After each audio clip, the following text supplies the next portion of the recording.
With RBI Grade B 2025 notification scheduled to come on 8th of September, काफ़ी aspirants के मन में अब यही डाउट है कि नोटिफिकेशन तो आ गई है, टाइम है नहीं, प्रिपरेशन या तो शुरू नहीं की या अच्छे से की नहीं है जितनी भी की है। तो अब जो लिमिटेड टाइम है उसमें मैं क्या करूं? सिर्फ फेज़ वन पे फोकस करूं क्योंकि फेज़ वन तो हमें इंपॉर्टेंट लग ही रहा है, immediate next set of exam है, या फेज़ वन प्लस टू के लिए करूं क्योंकि फेज़ वन के साथ फेज़ टू भी करना है, बाद में टाइम नहीं मिलेगा और फेज़ टू नहीं पढ़ूंगा तो सिलेक्शन कैसे होगी? तो ये कन्फ्यूजन बहुत बहुत लोगों के मन में है। तो इसका कोई मैं ऐसा नहीं बोल सकता कि फेज़ वन भी पढ़ लो या फेज़ टू भी पढ़ लो, बट पढ़ना तो दोनों है। But how can you divide your time depending upon your background और the exams that you have prepared in the past? हम इसके बारे में इस वीडियो में अच्छे से डिस्कस करेंगे। आपका कोई भी बैकग्राउंड है, सबके लिए इसमें मैं बताऊंगा कि कैसे आप अपना टाइम फेज़ वन और फेज़ टू के बीच में डिवाइड कर सकते हैं।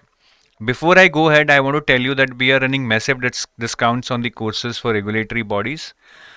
ये ऑफर 31st अगस्त तक वैलिड था.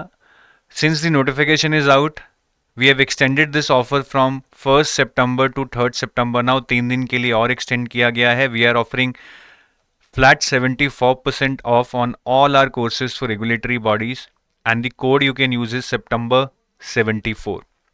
September 74 is the code you can use till 3rd of September. अब आप फेज वन के लिए प्रिपेयर करें या फेज वन प्लस टू के लिए प्रिपेयर करें, उससे पहले मैं एस्पिरेंट्स को 3 कैटेगरी में बांटना चाहूँगा. ध्यान से सुनिएगा, ज़्यादा लंबा वीडियो नहीं है. देखिए, कुछ लोग तो फुली प्रिपेयर्ड हैं, ऑलमोस्ट प्रिपेयर्ड हैं या फुली प्रिपेयर्ड हैं, रिवीजन कर रहे हैं. कुछ लोग होंगे जिनका जो प्रिपरेशन है शायद अभी 20-25% हो गया होगा. या फिर तीसरी कैटेगरी होगी जो येट टू स्टार्ट होगी. अगर थोड़ा बहुत पढ़ा भी है तो काम का नहीं पढ़ा है, हफ्ता 10 दिन 15 दिन, लेकिन कुछ मीनिंगफुल नहीं पढ़ा अभी तक. तो देखिए, जो तो फुली प्रिपेयर्ड हैं without any doubt, they should be reading for both phase one and phase two, क्योंकि आपने तो रिवीजन ही करनी है एक तरह की. तो उनके लिए मैं ये बोलूँगा कि फॉर नेक्स्ट 20 डेज आप अपना 70% टाइम फेज टू को दीजिए अभी और 30% टाइम फेज वन को दीजिए फॉर नेक्स्ट 20 डेज. लेकिन उसके बाद जो भी 40 डेज या 35 डेज बचेंगे, दैट शुड बी 80 और 90% और may be 100% should be given two phase one.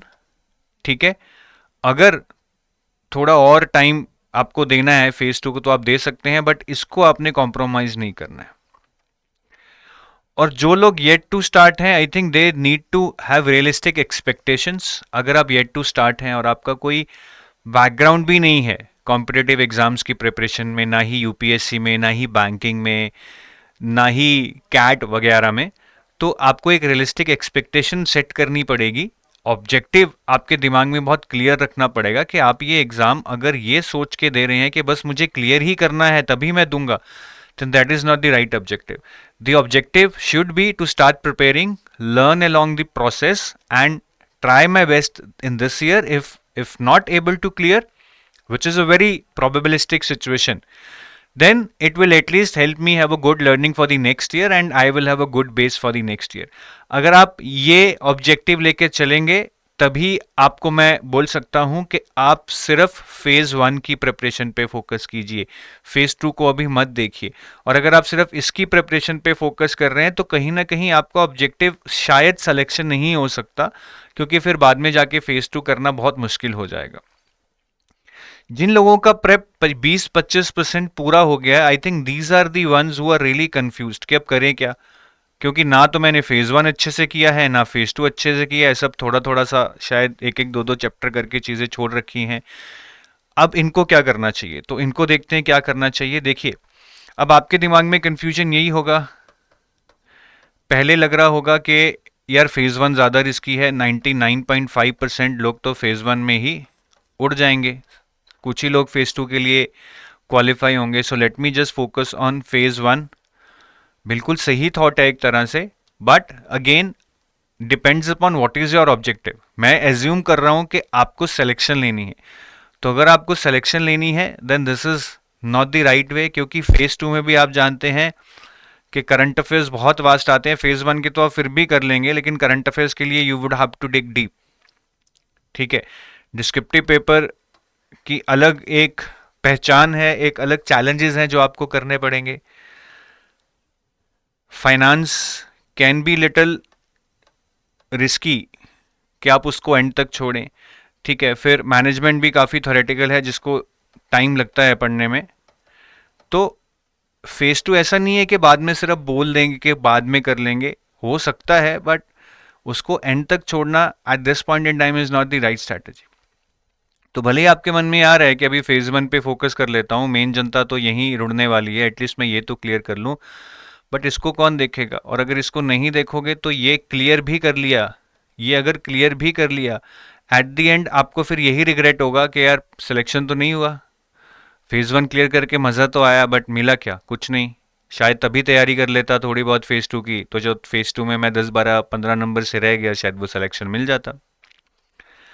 अब दूसरा थॉट ये आ सकता है कि यार फेज टू न्यू है, बिल्कुल नहीं पढ़ा है, इसी पे फोकस करता हूँ। फेज वन में तो क्वांट है, रीजनिंग है, इंग्लिश है, करंट अफेयर्स है, थोड़ा थोड़ा सब कुछ कर रखा है, ये तो देख लेंगे।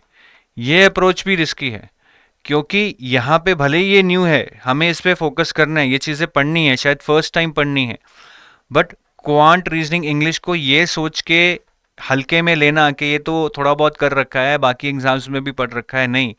यहाँ पे जो लेवल है आपको पता ही है कि बहुत टफ आता है।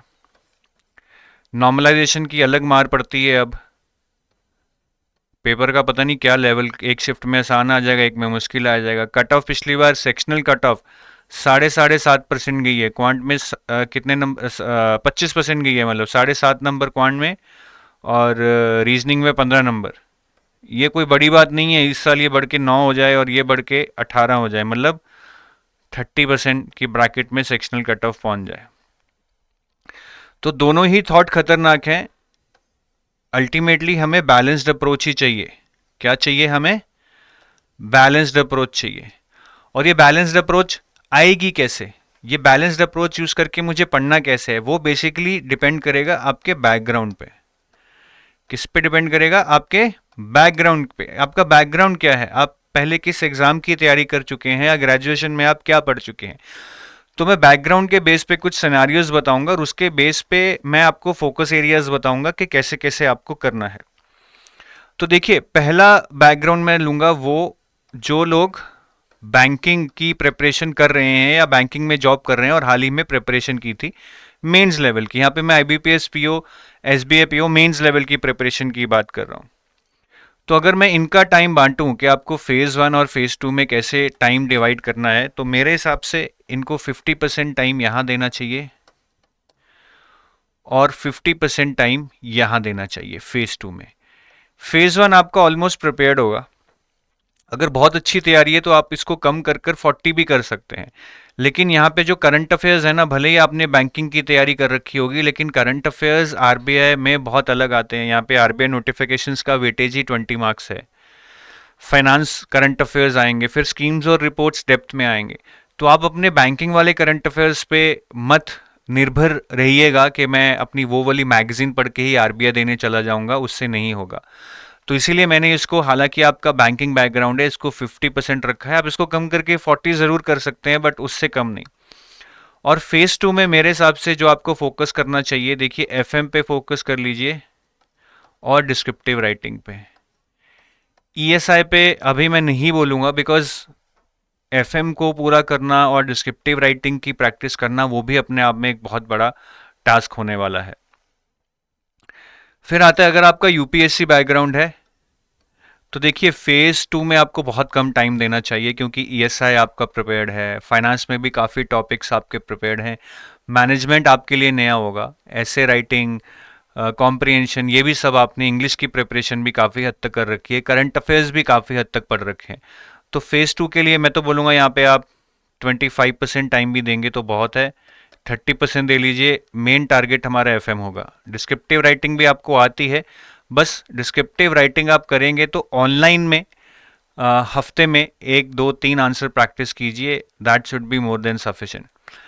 70-75% टाइम आप फेज वन पे दीजिए, क्वांट रीजनिंग इंग्लिश यूपीएससी वालों को बहुत टफ लगेगा अगर आपका नेचुरल फ्लेयर नहीं है। सी सैट, यहां पे लोग बोलते हैं कि सर मैंने ना सी सैट प्रिपेयर कर रखा है।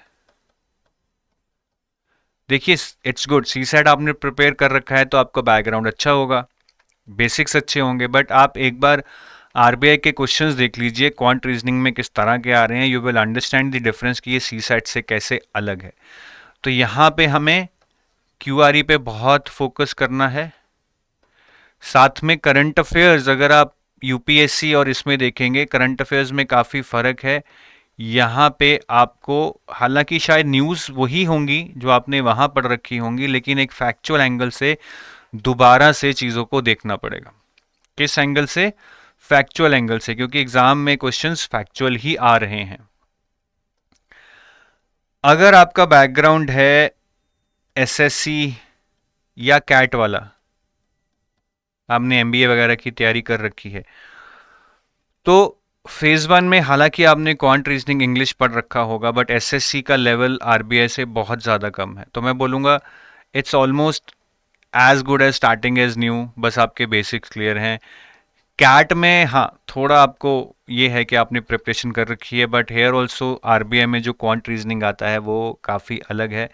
करंट अफेयर्स भी आएंगे जो कैट में नहीं आएंगे, एसएससी वाले करंट अफेयर्स भी अलग रहेंगे जो आरबीआई में आएंगे। तो यहाँ पे मेरे हिसाब से अगेन 65 to 70% टाइम यहाँ पे देना है। हालांकि इन लोगों के लिए फेज 2 भी उतना ही इंपॉर्टेंट है क्योंकि इनको फेज 2 भी कुछ नहीं आता। But now going by the principle कि यार अब दोनों नहीं हो पाएंगे, एटलीस्ट फेज 1 पे फोकस करके अगर फेज 1 क्लियर होता है I can carry on that confidence for the next attempt. और मे बी मैं थोड़ा बहुत फेज 2 पढ़ लूंगा और फेज 1 और फेज 2 के बीच में जो टाइम होगा उसमें I will give my best and try to at least get an interview call और मे बी गेट सिलेक्टेड। तो बाकी 30% टाइम मैं यहाँ पे दूंगा। यहाँ पे मेरा मेन फोकस एफएम रहेगा। ठीक है, डिस्क्रिप्टिव राइटिंग भी आप अभी नहीं कीजिए, कोई दिक्कत नहीं है। थोड़ी बहुत इंग्लिश की कॉम्प्रिहेंशन की प्रैक्टिस कैट वालों को रहती है, एसएससी वालों को भी थोड़ी सी ऐसे राइटिंग की प्रैक्टिस रहती है, तो एफएम आप अपना पूरा कर लीजिएगा। उसके बाद जो यहाँ पे तो आपको सारा कुछ ही पढ़ना है, जैसा मैंने बोला वो अलग ही है। नेक्स्ट आते हैं भैया जो लोग अभी फाइनेंस या इको बैकग्राउंड से हैं, सीए बैकग्राउंड से हैं, तो उनके लिए फेज 2, अगर आप फाइनेंस या इको बैकग्राउंड से हो, फेज 2 आपको थोड़ा आसान लगेगा। हालांकि फेज 2 में भी करंट अफेयर्स का काफ़ी अच्छा वेटेज है, but that I am assuming you will do as part of phase 1 itself. तो फेज 2 में करंट अफेयर्स आपके फेज 1 की प्रिपरेशन से ही हो जाएंगे। बट फाइनेंस, इकोनॉमिक्स, ये चीज़ें आपको आसान लगेंगी, मैनेजमेंट थोड़ा पढ़ना पड़ेगा। तो यहाँ पे अगेन आप अपना अराउंड 30% टाइम दीजिए, एफएम पे फोकस कीजिए। ठीक है, ये हो जाएगा 30% टाइम देकर भी। 70% टाइम आप अपना फेज 1 को ही दीजिए, क्योंकि आपका क्वांट, रीजनिंग, इंग्लिश ये हो सकता है कि अच्छे नहीं हैं, क्योंकि ये बैकग्राउंड से अगर आप आते हैं तो क्वांट, रीजनिंग, इंग्लिश की ज़्यादा प्रैक्टिस नहीं की होती है। ठीक है, तो ये 4 सिनारियोज हैं। और अगर आप अदर्स कैटेगरी में इस बैकग्राउंड से नहीं हैं और आप अभी तैयारी शुरू कर रहे हैं, तो जैसा मैंने बताया था कि फिर आप येट टू स्टार्ट कैटेगरी में आएंगे। Your objective should be very clear. If your objective is to clear the exam and that is only why you want to give it, then I would say try to follow approach which I don't have with me right now. But हाँ, अगर एक long term objective है कि इस साल exam देना है, try my best, but I have a longer term objective to get into RBI, whatever it takes, maybe it takes next year of mind preparation, I will go for it. Then आपको phase 1 के लिए prepare करना है। ठीक है, अगर आप others category में। तो ये एक ब्रीफ ओवरव्यू हो गया, based upon your strengths, based upon your weaknesses, कि आपको किस किस जगह फोकस करना है। और फेज 2 का अगर जो पार्ट करना है, आप देखेंगे मेनली मैं आपको यही कहने की कोशिश कर रहा हूँ कि आप एफएम पे फोकस कीजिए और साथ में डिस्क्रिप्टिव राइटिंग अगर कर पाएंगे तो डिस्क्रिप्टिव राइटिंग आप कीजिए। ठीक है, तो ये चीज़ें आपको फॉलो करनी है। इसके अलावा मैं यही बोलूँगा कि भैया लिमिट योर सोर्सेस। जो चीज़ जहाँ से पढ़ ली है वहीं से रिवाइज करो, बस ज़्यादा इधर उधर मत भागो। Limit your sources, remember this point. ये सबसे ज़्यादा खतरनाक होता है जब हम मल्टीपल सोर्सेज में घुस जाते हैं। And develop EQ, focus on EQ। EQ is very important. EQ, I would say, is more important than IQ. IQ is gaining knowledge. EQ is knowing how to manage my time, how to handle my emotions, how to handle my anxiety, how to select my questions, how to leave my questions, and that will come only and only through practice. So how much ever you may read, but your goal should be to practice at least 5,000 questions for phase 1. इतना गोल लेके चलो, और साथ में you should be solving 10 mock test, full length mock test for phase 1. इसी से आपको clarity मिलेगी कि कैसे मुझे अपने एग्ज़ाम में अपने EQ को मैनेज करना है. बाकी अगर आप हमारे कोर्सेज में इंटरेस्टेड हैं and you are looking for some assisted preparation, so I will just take you through our courses also. ठीक है,